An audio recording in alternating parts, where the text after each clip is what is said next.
Hello, my name is Danielle Blunt. I am a professional dominatrix based largely out of New York City. I've been working as a pro dom for around 12 years since I was 18 or 19. And I'm really excited to be here today with Mistress Eva. Would you introduce yourself? Hello, thank you for having me. It's always wonderful to share space and time with you, even within the confines. Our screen. So I'm Mistress Eva. I am mostly based in Bali, but I float around the world also doing professional domination. I've been doing it for maybe about 10 years now, and I also have an online platform called youwillpleaseme.com, in addition to my offline shenanigans. I love calling it shenanigans. What are your favorite types of shenanigans? My favorite types of shenanigans are instilling fear and gathering the charge of emotions that come from triggering. That is my absolute favorite shenanigan. Well, we love shenanigans here. Yeah. That's so funny. So I feel like something that we have in common is that both of us prioritize longer term DS relationships. And I'm sure instilling fear into the hearts and the lives of your submissives is part of how you how you navigate DS relationships. But I would love if you could talk a little bit about what DS relationships mean to you, how you sort of found them or were gravitated towards them, and like what that looks like in your life. Yeah, so I mean, the both of us, it's professional endeavor, but it's also how we run a lot of our private dynamics, right? And I didn't realize that there was a title for that until I found the job, actually. Mm. Along the way, just living my normal vanilla life. Yuck. Hard limit. And I had mild suggestions based upon my personality type that this role, this archetype of a dominatrix might be something interesting, worthwhile pursuing. But until I decided to actually look it up and jump into a dungeon, I had no idea what a dominant and a submissive relationship could look like, what that even meant. And even within a session context, I had to learn from nothing. But it was great. And now how it's I had to slowly integrate it. I was so thrilled when I first found the dynamic and like that it had a space, like the things that I was doing naturally and that I tried to restrain in the world Mm. had a space. It was such a thrill that I kind of dove right in and totally like messed with my energy levels also at the very beginning. But over time, I've been able to figure out what dynamics suit, to take my time to see who that person is and how that suits me. But in general, how I like to run my long term is I tend to have slightly different categories. Some are more sexual, some are not. A lot of them are very service based, which is definitely my favorite. And it's, yeah, there's a very clear hierarchy, there's a lot of protocol. And I do all of that very naturally just because of how I prefer to communicate. And yeah, that's my sweet little happy place. Yeah, know your place.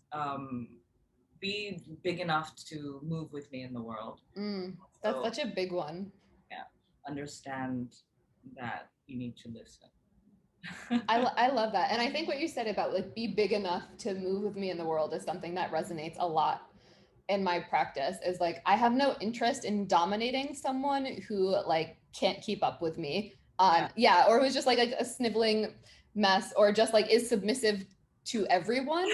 Like I want you Yeah. to have like done some work on yourself so you like understand your submission. And like I'm happy to work on that with folks, but the people that I really connect with kind of understand the submissive component of their like personality makeup and want to offer that to me rather than it um just being how they move through the world, letting people like walk all over them, or like not standing up for themselves. And it's also something that came like fairly naturally to me. I've had some of the language for it when I was younger. I dressed up as a dominatrix for Halloween when I was 16.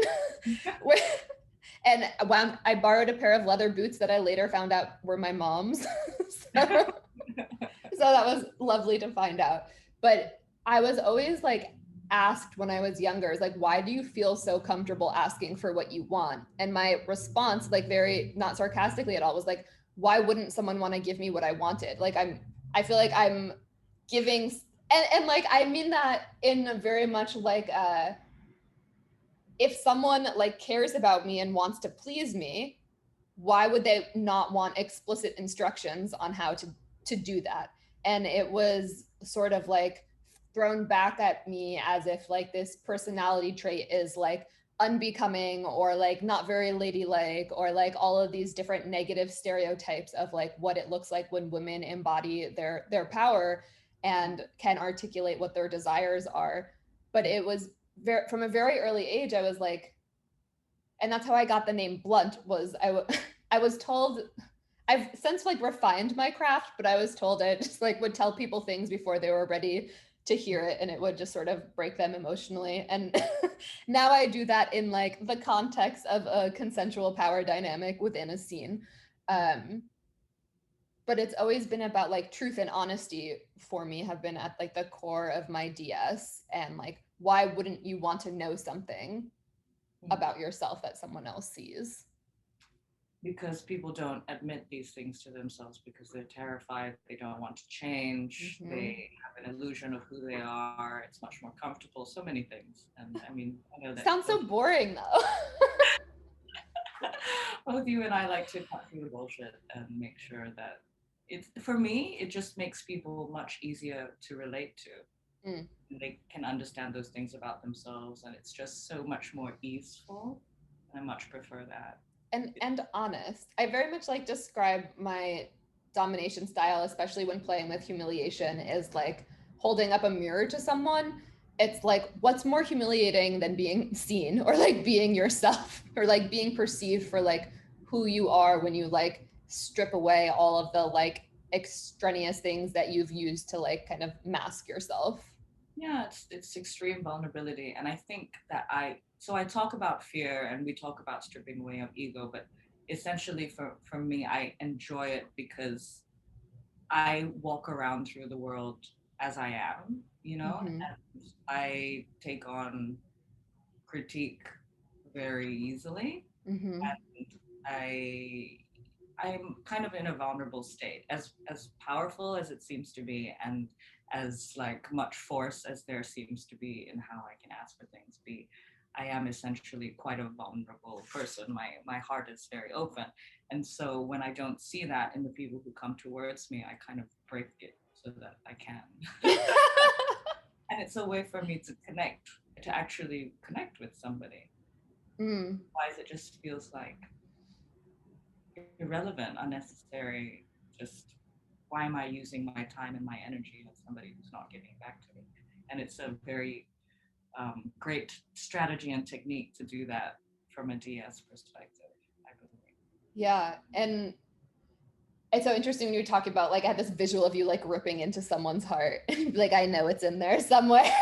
And in like corporal scenes, it's one of my favorite spots to hit or flog. And I feel like it unlocks so much in people having like this very vulnerable part of them like physically touched. So there's both like the emotional component of like how we like hide ourselves, or like how we like hunch, or like we're always on our phone and just like not like open and like breathing expansively into like who we are and what how we want to be in relation with others. And I like what you're talking about of the vulnerability of dominance. I feel like it's something that's not talked about enough. And I think that there is something very vulnerable of like fully inhabiting and embodying your desires, whether they're from a submissive or a dominant perspective. And yeah, I'm curious about that vulnerability. What Let me see how to phrase this question. Or maybe I feel like as a top, it's like aftercare for tops isn't something that's talked about as much as for submissives, or the idea that like a top will walk away from a scene where like their body hasn't been like physically manipulated in any capacity and not need care. And I'm wondering in like what ways do you like your vulnerability to be cared for, like feel good for you in that capacity? Well, I think last year was an incredible illustration of it. I think when I do session based stuff, I'll come back to that and it can be quite particular. But last year, that support came in ways that I didn't understand that was possible. So I have like a core group. I would say 4 or 5 people who I'm always seeing, always in touch with. And last year I went through a divorce and it was very isolating in a lot of ways. And they really showed up for me. They were keeping in touch, like in a respectful way. They were asking if I needed anything. They were taking, their time with how they're communicating with me. Mm, They could recognize my shifts.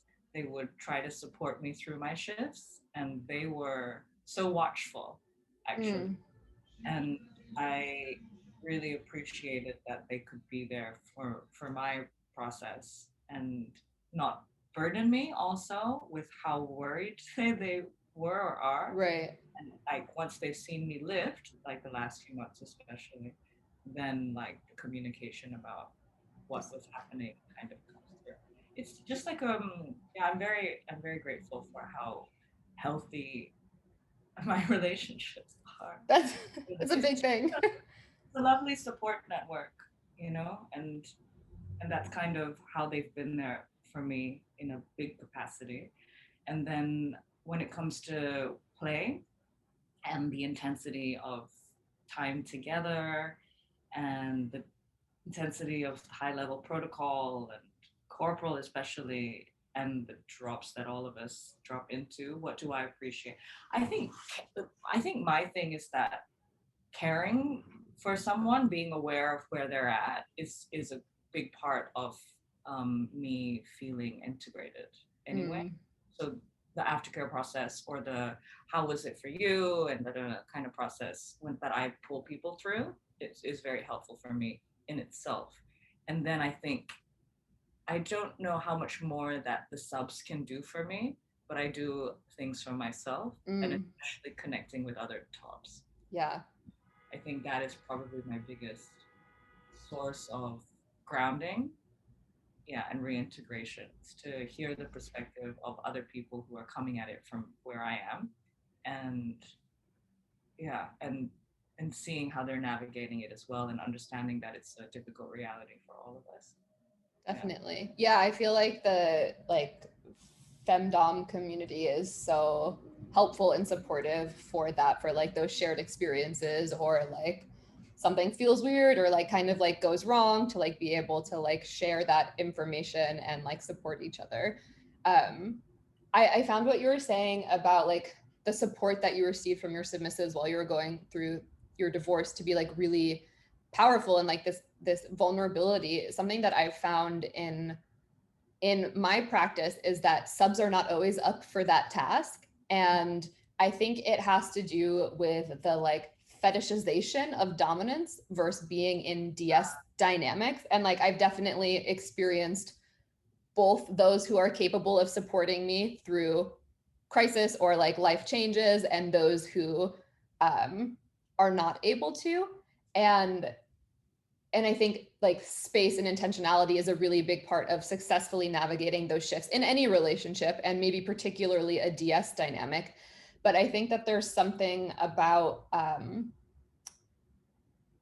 like going through life changes or crises where some types of submissives who like fetishize dominance see it as like you coming down from this pedestal that like they may have put you on, that you never really like consented to climbing up to in the first place.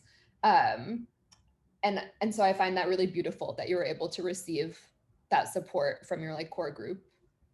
Yeah, I have a good group now. I mean, it's we've been together like maybe on average 3 years, 4 years, and so people have fallen by the wayside, and those people were just not compatible or able to be there like in a reciprocal way, and these have just kind of lasted the distance. I mean, maybe they will not. People can drop off, but for the most part, they went through a hell of a process to get to where they are at. Yeah. Of being around me, even, and so they've, yeah, they're good people. Yeah. It's definitely an investment to be in a DS relationship, especially like a 24/7 high protocol DS dynamic with like elements of total power exchange. And it's definitely not for everyone. And I think something, oh, go ahead. No, I know, I was just agreeing. Oh, and it's definitely not for everyone. And I think I go back to this idea a lot of like hobbyists or the people who want to see every dom and that's what they're into, and like that they've never really gravitated towards me, and I wonder if maybe that's your experience too. I still get those applications like, why would you want to serve me, Mistress Eva? Because you are beautiful. And it's like, thanks. The applications process like weeds them out. Yes, it's the best weeding process. I have on my application, when was the last time you cried, which I feel like to be the most helpful, and I get really interesting responses on it. Yeah, it's like very diverse range, and I feel like it helps me understand like how in touch they are with their emotions, or like how, if we are doing an intense scene, how if someone says they haven't cried since like their father's funeral 10 years ago, I will be a little bit, maybe be like a little bit more cautious in, or like generous in how I'm reading them, for someone who's like very much in touch with their emotions and like has a regular crying practice, which I always recommend. What's a regular crying practice look like for you? I think I told you this. The last time that I cried, I was doing mushrooms and thinking about how hot I was. If I was filling out my contact form, it would have been like, "You're so hot." And I would have not seen myself. I think just like making time to like sit in practice with your, I'm actually thinking of like maybe making this into a submissive task. Like having people have like regular practices where there is the opportunity for crying, where it's like an outcome that can be welcomed rather than like expected.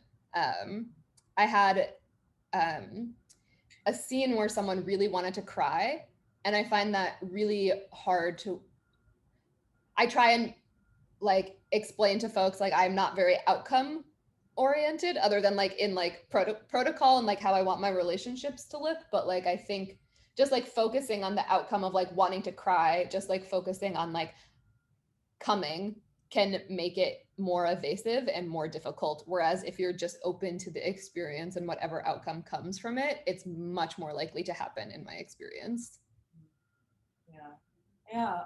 Can I know what, so when you were crying about how hot you are, what emotion was driving that? Do you remember?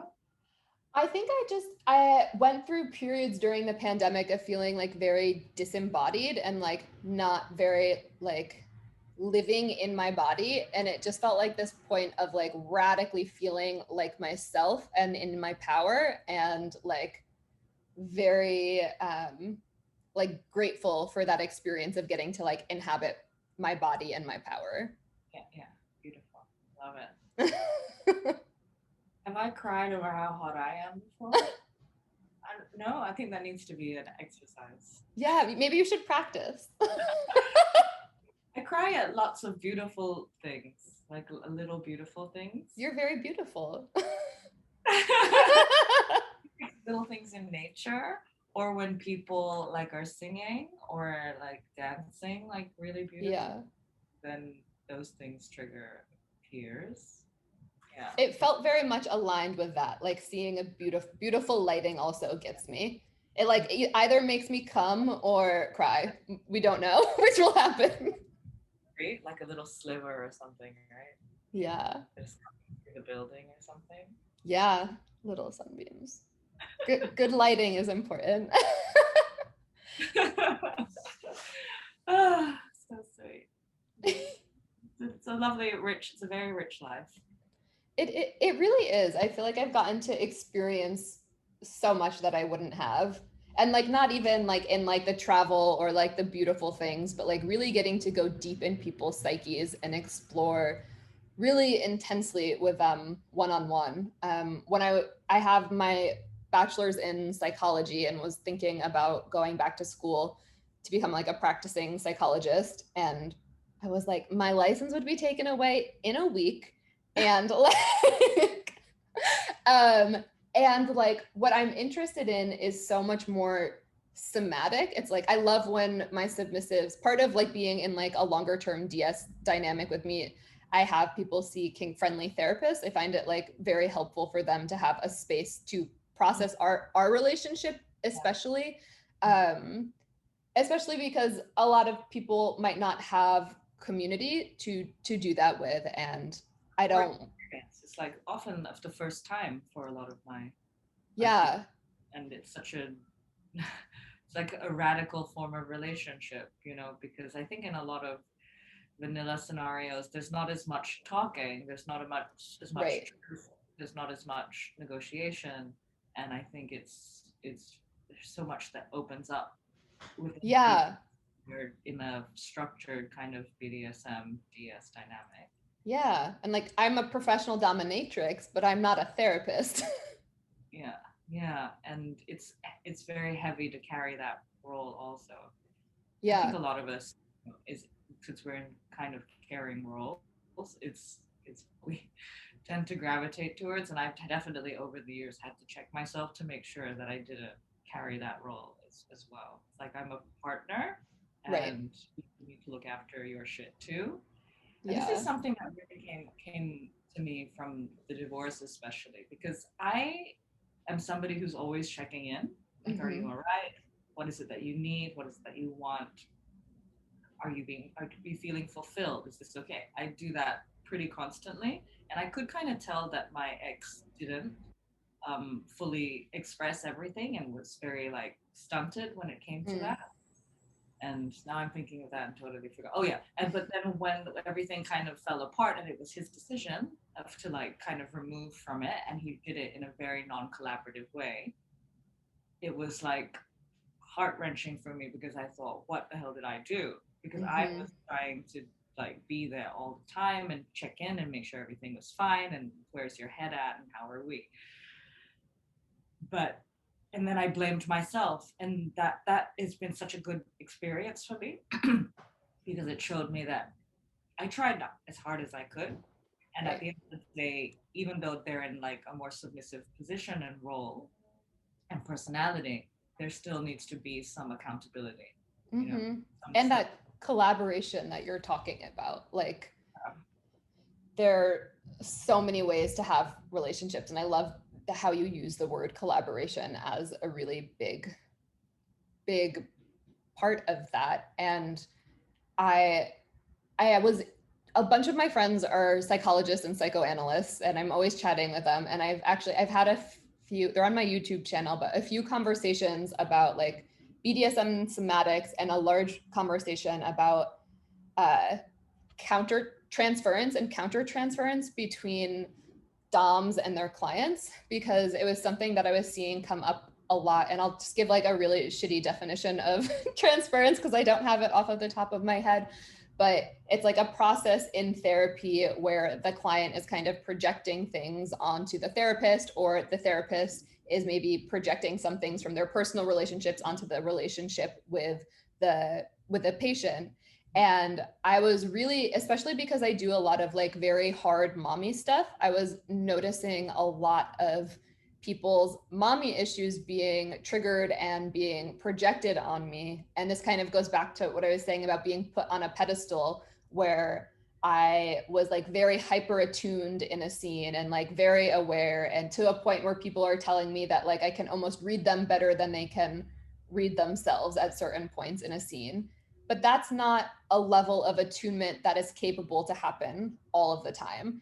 And so it was moments when like I needed rest or needed space, that something as small as that, as like a basic human need would trigger something in someone where I felt like I just did not have the capacity to navigate it, because it seemed like they'd completely regressed into a state where I was like no longer their dom, no longer this person, but was like in some cases like their mom, who was either like abusive or just like no mother is capable of perfect attunement at all times. And I think there are lots of attachment ruptures that come from like needing perfect attunement as a child. Someone once told me it takes very little to traumatize a child, and I think that's like very accurate, and especially when we play with attachment in these ways.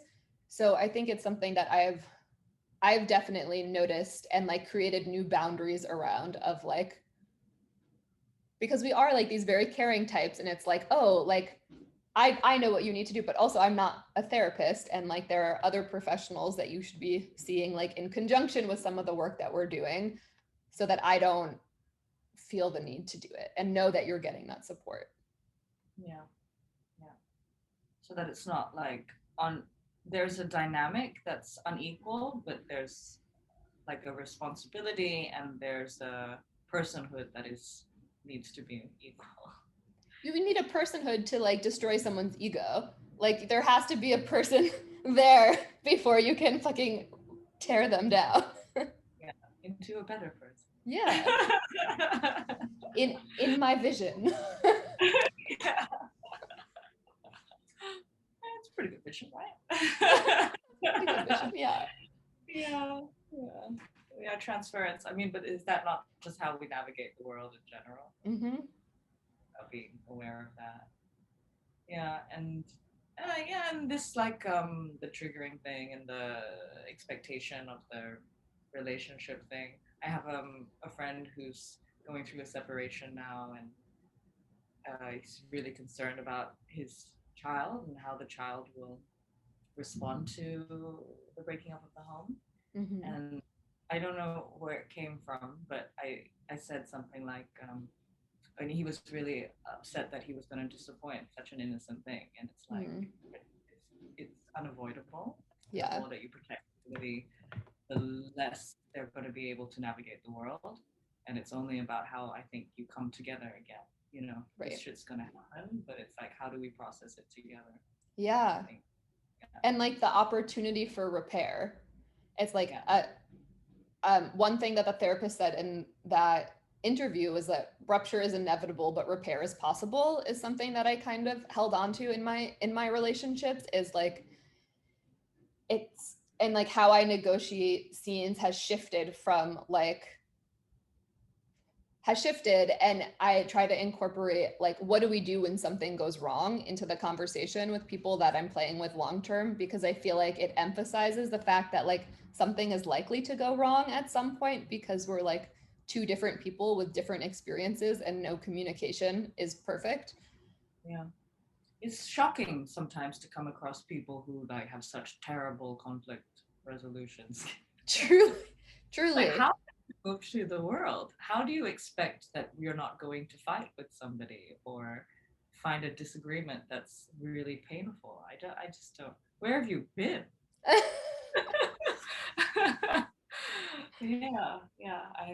I recently multiple times let go of somebody who navigates the world like that, just avoiding, right?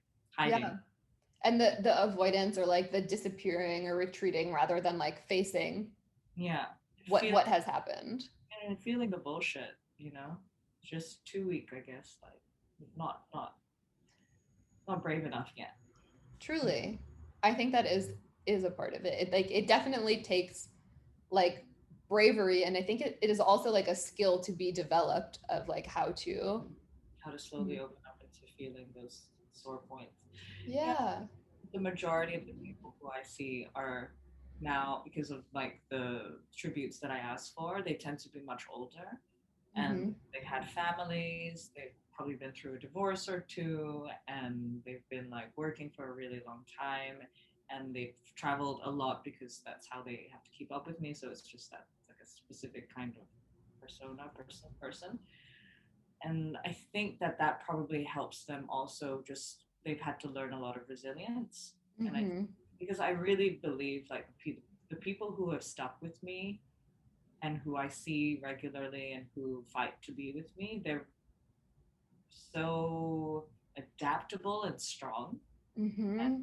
it's very admirable, I think. Yeah, I like think that thought of like resiliency as something to look for in a Yeah, submissive, and like adaptability, and that like yeah, fighting to be with you has like definitely always been the submissives that I've like grown closest mm, to, who are like willing to make like concrete changes in their life to explore this dynamic mm, together, because the dynamic is so generative and collaborative and something that is like deeply missing from their life without having that.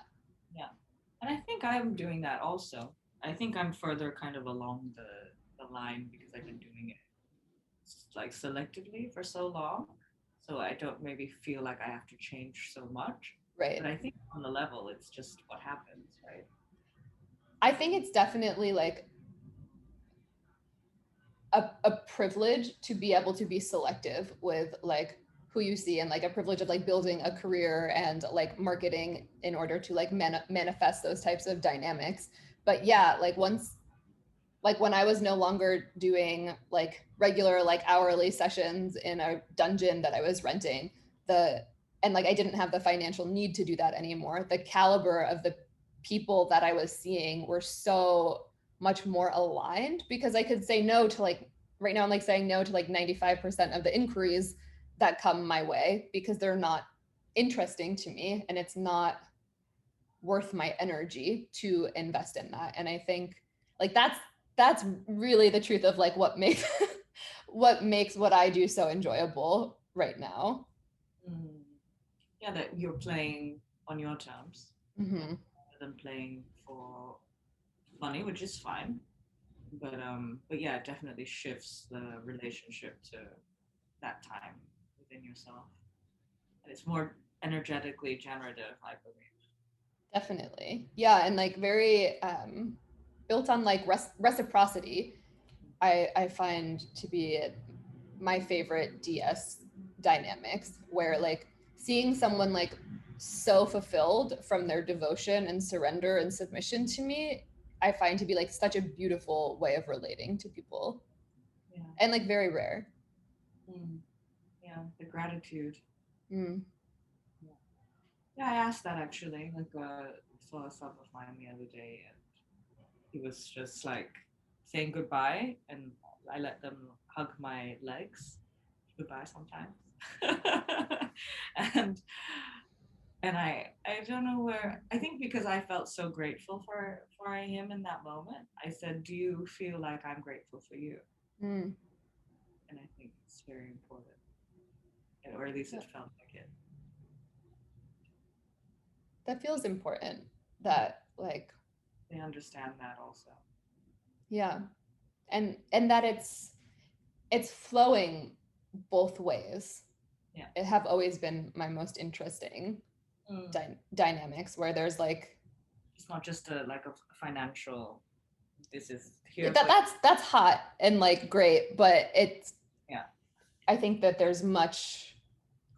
it's different though. It's like how I know that we have a shared thing around fetishes as Mm-hmm. opposed to people. I mean, fetishes are fabulous, but when it comes to play, personally, right, I do prefer if there is also a power dynamic where Yeah, yeah, because of however I'm structured, and so yeah, I don't know. Just thinking about all the fetishes now, I've totally forgot what you're like, fetishists are hot, and also if you want to play with me, there needs to be about. I'm just like the latex. Yeah, I saw that latex thought. No, I feel the same way. I feel like something is really missing from play for me when there's not that DS dynamic, and also why I state that playing with brats is a hard limit of mine. It's like, because like I don't want to take something from someone. I want someone to give it to me because I know what I want and like how to articulate that. Yeah, it's interesting. Like I tried to talk to brat tamers to like try to understand, but I just can't. I just don't. I don't have the time. I would like, because some of my closest friends are really into just difficult little shits, Uh, and it just drives me mad. And I'm like, how? Why? And they're like, I really like it. I really enjoy it. That's like the full stop. And it's like, okay, I accept, but I still have not processed it. Have you processed like what the variation is, what the difference is? I feel like I know why I don't like it, but I Yeah. don't know why people like it. Make Well, me I think people like it because there's an element of like consensual non-consent to it, which also isn't something I super enjoy. Like a brat doesn't want you to do something to it, so they act out. So maybe it they like punishment, which is one of my other questions I have is like we've talked a little bit about how we utilize or don't utilize punishment in our DS dynamics, and I'm curious if you wanted to talk a little bit about that. I feel like brats are like, punish me. And I'm like, why would I positively reinforce negative behavior with something that you want? That's not how behavior modification works. Yeah, because I don't think they necessarily want behavior modification. Yeah, which is why I don't play with Yeah, I've only kind of toyed with one brat over the last like early period of like recent period of time, and it flares up this anger in me and this wonder as to how dedicated you are to me, and Mm. those are not okay triggers for me. Yeah. I like to really feel like people are there for me, and I'm very clear in how I am there for people, and it's very easy. I guess maybe people enjoy that tension or Mm-hmm. something. I think so. Not into that kind of tension. It's like two Yeah. sadists into heavy DS 24/7 dynamics, Yeah. theorizing why people like brats. I apologize for any anti-brat rhetoric that is present in this. I'll add a trigger warning at the beginning. You can chat to a brat tamer. Yeah. Yeah, and that could probably be very interesting. Yeah. Well, I'll sit in the background with Frankie and listen. But how do I do punishment? So it depends. I mean, we've chatted a little bit about this, but when it's like an acute thing that I need to deal with right now because we have to do something after. So like they really fucked up, but our relationship needs to go on for the evening and I can't get a break from you. I do a corporal. I just get to the corporal and like I will like structure however many strokes according to whatever kind of pattern that I kind of dream up or whatever, and integrate my frustrations.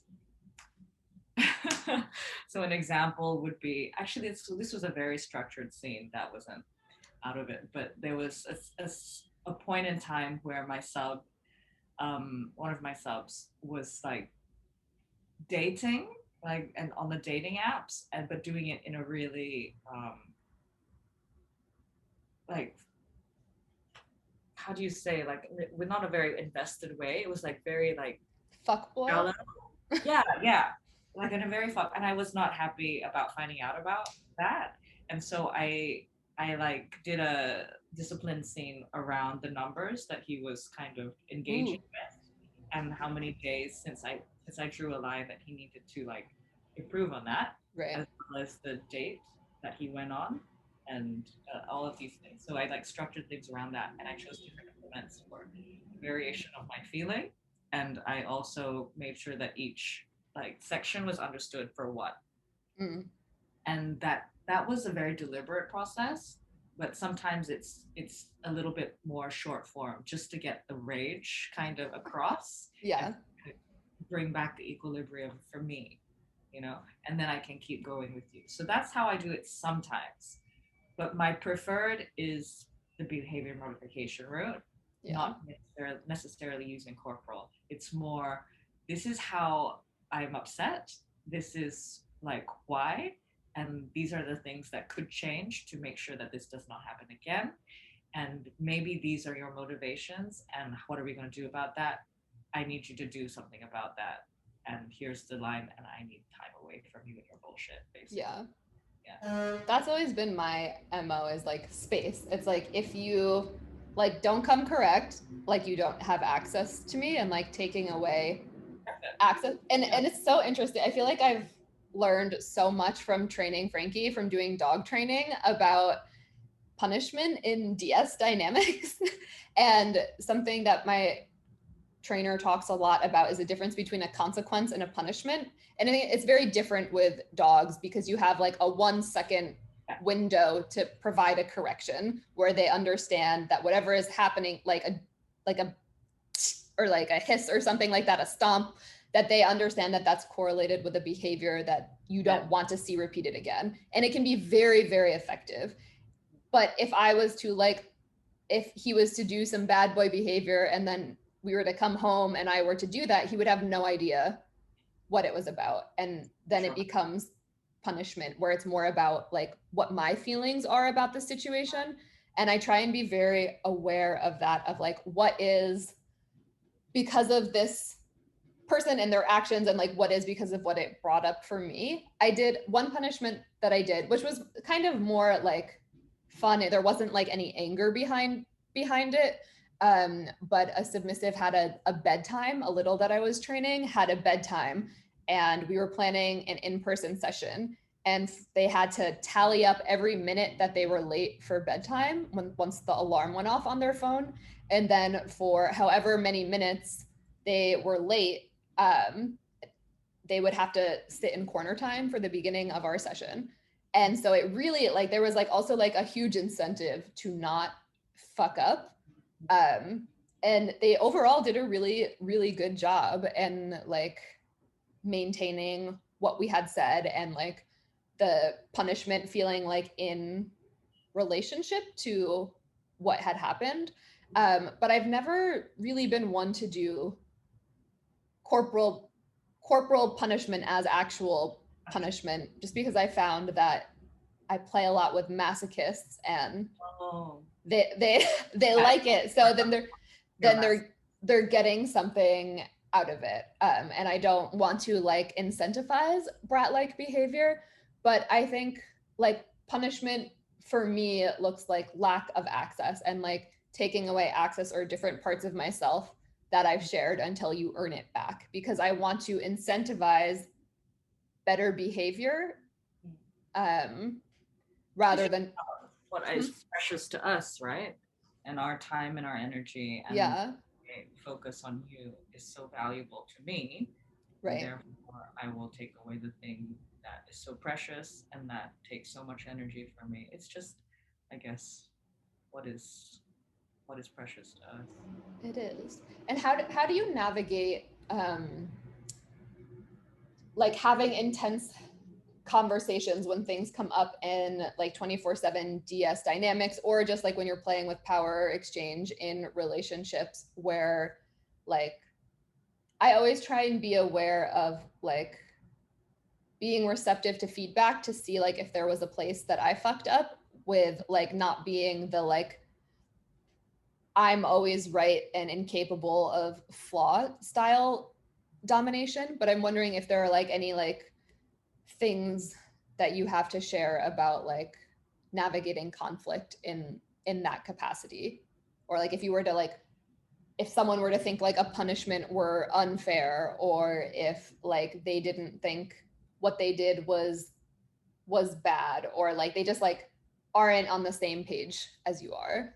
Yeah, I mean that comes back to how often I check in. I check in like so often after we go to this, and if I sensed a little bit of tension or if I sensed a lot of joy, you know, it's just, how was that experience for you? Why do you think you felt that? Yeah. It's about checking in, making sure that we're on the similar page. How do you think I handled that? Like, what did you feel about my anger then? What was it like to see me annoyed, or however? It's just, yeah, about, for me, it's just about communication. Just keep an open dialogue. And because there's such structure, a lot of the times, even now, some of my long-term substance slaves are confused about how much they can express. So it's really about me creating that space so that they have the ability to. Frankie, sorry. I was determining if Frankie was having the hiccups or the seizure, but he was sleeping. I'm back. seizure sleeping. He was hiccuping in his sleep, and it was very confusing. Can you finish up that last thought? Yeah, so I think it's just about making sure that, because it's such a heavy protocol environment and such a like disciplinarian kind of almost authoritarian Yeah, environment, how I tend to communicate and practice, a lot of the times they don't feel like they can just spontaneously say something. Actually, they never feel like they can spontaneously say anything. So it's really about me creating the space for that, whether that's spotting something and asking about it, whether it's giving them the time to process and then coming back and asking about it, whether it's telling them to write something down. mm-hmm. So that they don't have to feel like they're saying it to my face and it's so confronting for them. Very helpful. Yeah. It is like a lot of power and responsibility though, and like I always try and remind people that they can say something like at the appropriate time, but I also try to be aware of like what about the power dynamic might make it more difficult for someone to say something if something comes up, which also I feel like necessitates almost this like hyper vigilance on our part. Yeah. And like I try and like counter that with like creating spaces for people to share feedback, because like I would like to like learn and grow too. Yeah, and I think that those are the kind of only practices that I can do, because they still, like, as much as you want to say, they just don't, you know. That's just not how it fits for me and them. So yeah, it's creating those spaces, asking, trying. Yeah. I'm also understanding. I guess now I also integrate, because how I mentioned going through the divorce last year and understanding responsibility and self, like ownership. I think that I also try to integrate that a little bit more, and I maybe do that even more so. That at the end of the day, yes, I'm running this. Yes, I'm creating these spaces for us, but also it is your responsibility on what you do. And if you're unhappy in any way, and you're not communicating that when I'm giving you those opportunities, it's not on me anymore. Right. I think that's a huge lesson that like I've also come to throughout it. It's like you can't be responsible for someone else's responses, and just because being in a DS dynamic might add, I feel like it adds perceived barriers to communicating with your dom. I feel like most doms I know are super open to like respectful and thoughtful feedback, and like if like I hope that anyone that I play with, if I do something that actually hurts them in a way that goes beyond like the context of our relationships, that they feel like I care about them enough that they would let me know so that I wouldn't do that thing again, or that we would be able to discuss it. Yeah, I think that's just the nature of having a good exchange, no? Yeah. It's really all the things that we're talking about of like what we look for in DS relationships and in 24/7 DS dynamics are what healthy communication looks like in a vanilla relationship too, or like in any relationship, even if it's like not romantic or sexual. And I feel like these are skills that like we as like a society are so lacking in and so need practice in, that we're just like all like kind of like learning and growing together as we figure out how to communicate what our needs and our boundaries are. Yeah. And I really thoroughly more so learned that from the dungeon and from coming home. Same. Yeah. I didn't know how to do that at all. Prior to that, it's just everything lives in fear of abandonment and wanting to be perceived a certain way. And I love how that's been able to drop away within the community that's so supporting of variations of personality and how people can interact. Yeah. And so the protocols that our elders have kind of established for us in terms of negotiation. Yeah. And so it's been such a useful experience. And those structures just aren't present in like in how they're modeled for us by caregivers, or like what we're taught in school, or how we're interacting in like non-DS dynamics. And like, I don't think like, right, it's not like abuse doesn't happen in DS dynamics, but I think there is a model for much more comprehensive communication and conflict resolution, and like the structure and the protocol provides us with so many opportunities to communicate and like get in touch with what we want and what we feel and what we need, so that we are offering our partner a chance to meet those rather than just like never know what they are and always be unsatisfied. And maintain false sense of peace and Yeah. teetering on the edge. Never threatened. Well, thank you so much for chatting with me. This is always so lovely to chat with you. If people are looking for you, where could they find you? I mean, all the places that you will please me. Perfect. So And that's Instagram, the Twitter, etc. And then if you wanted to find out more about my interviews and my writing, this kind of thing, it's Eva-O. However, if you wanted to serve me in any capacity, it's youwillpleaseme.com. And yeah, you'll be taken through these courses that can teach you more about who I am and give you more of a chance to approach in a respectful fashion. approach correctly. And I am at Mistress Blunt on social media and mistressblunt.com, and on OnlyFans at Mistress Blunt. I still have all those handles on those platforms. So far, so good. Yeah. Wonderful. Is there anything else you wanted to share? No, let's go for dinner again soon. Perfect. I'll see you then.